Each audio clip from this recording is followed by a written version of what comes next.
Today in this video, I am going to answer one of the biggest questions ever asked in the history of Christianity.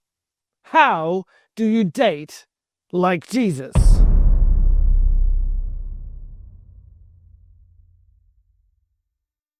He was single.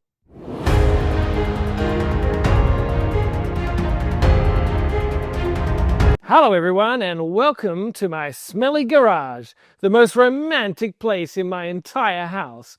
And speaking of romance, my wife decided to rearrange the garage, which she did. It's going really well. Today in our series on Jesus Changes Everything, we are thinking about how Jesus changes romance. However, this is a little tricky because while I am making these videos for you, teenager, I have no idea how teenagers date these days.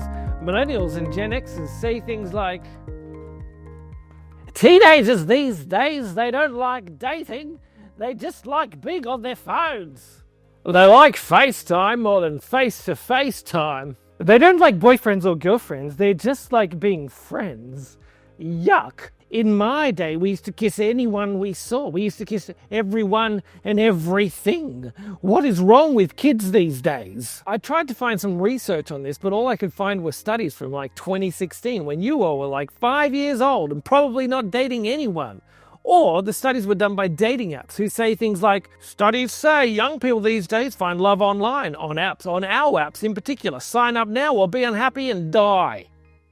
So I'm just going to say some stuff, and if it's relevant to you, great. If it's irrelevant, well, at least you got to watch a middle-aged man stand in his garage and say stuff, which that's not an opportunity you get every day, is it, people? Now, here's the thing. If you're not actually dating anyone, great. That's called singleness.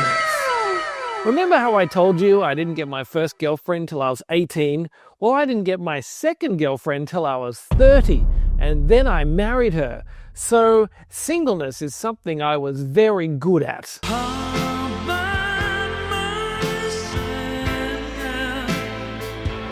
And I took comfort from the fact that the Bible is very positive about singleness.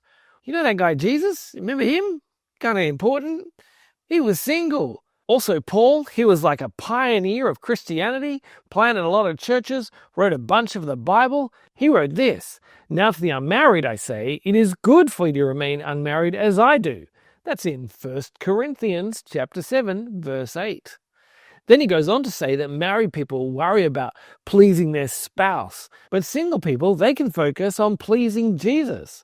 And that's true of dating too. If you don't have a boyfriend or a girlfriend, you can focus on how you can live for Jesus.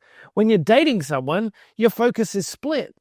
Jesus changes everything because he gave up everything to save us and brought us into a brand new life.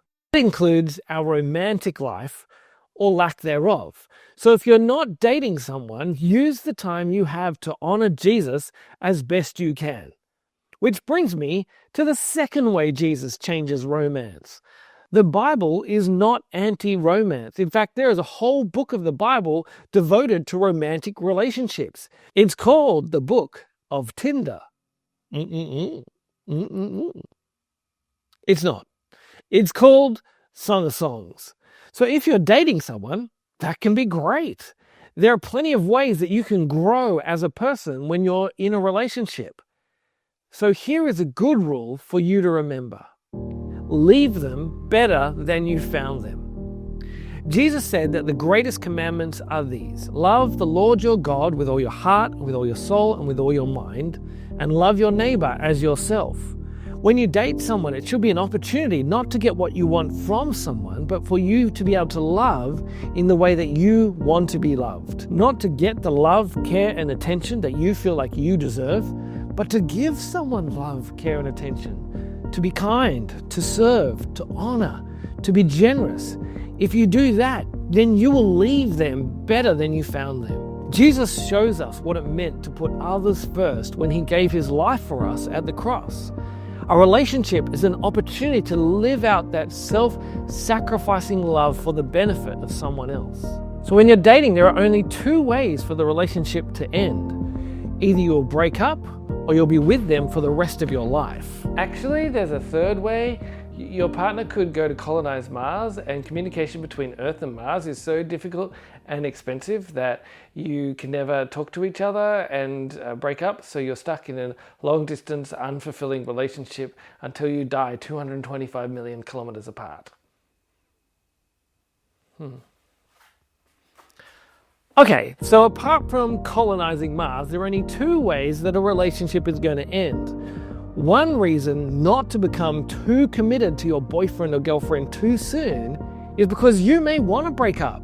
It might be the best thing for both of you, and you want to be able to break up in a way that is good for you and good for the person that you're dating. They should be able to end the relationship with you and say, that person treated me well. They loved me, they cared for me, and they never tried to manipulate me, they never tried to control me, they never let me down, they never turned around and deserted me. When you date someone, instead of making it about you, it's about loving as Jesus would have you love. And if you do that, you will leave the person that you're dating better than you found them. The third and final point is this: keep Jesus at the center. The reason why Jesus changed everything was because he gave everything for us. He brought you from death to life. You're a new person because of him. And everything you do should be by him, through him, and for him. And that includes your romantic relationships. If you're going to date, find someone to date who helps you to love and serve Jesus better. And if you can't do that, stay single. It's better to be single than to be drawn away from Jesus. That's why it's so important for Christians to only date Christians. They can help each other to keep Jesus at the center. People who aren't Christians aren't any better or worse than Christians. They just have different priorities. You want to date someone who helps you to love Jesus with everything you have. Even dating a Christian doesn't guarantee that they will draw you closer to Jesus. Some Christians are more interested in footy or in food or in academic success or in model trains than they are in getting closer to Jesus. So if you're dating someone who drags you away from Jesus and doesn't help you to love and serve him, it's time to break up. And if you are dating someone who doesn't treat you well, doesn't treat you the way that Jesus would treat you, it's time to break up. It's better to be single than to be drawn away from Jesus. Romance can be fun, and it can help us to become more like Jesus too. But so can singleness. Whatever you do, dating or not, keep Jesus at the center and everything else will fall into place. And that is how Jesus changes romance. Hold on. I've got so many questions. You said almost nothing in that video. Okay, so what kind of questions? Well, questions like, how far is too far? Can a Christian have sex before marriage? Is it okay to find Bible characters hot? Who can I date? If my lips accidentally touch someone else's lips, are we dating? Do we have to get married? Is it okay to fall in love with ChatGPT? How can I let someone know that I like them? Can a Christian kiss before marriage? Is it okay to fall in love with my fridge? Do married people fart in front of each other? Can I date a non-Christian if they promise to go to church with me? How do angels have babies? Can I date Elon Musk? No. The answer to that one is no. Definitely no. Now, these are good questions. I mean, actually, some of these are good questions, but I can't answer them all in a video that's only 9 minutes and 55 seconds long. So here's what you should do.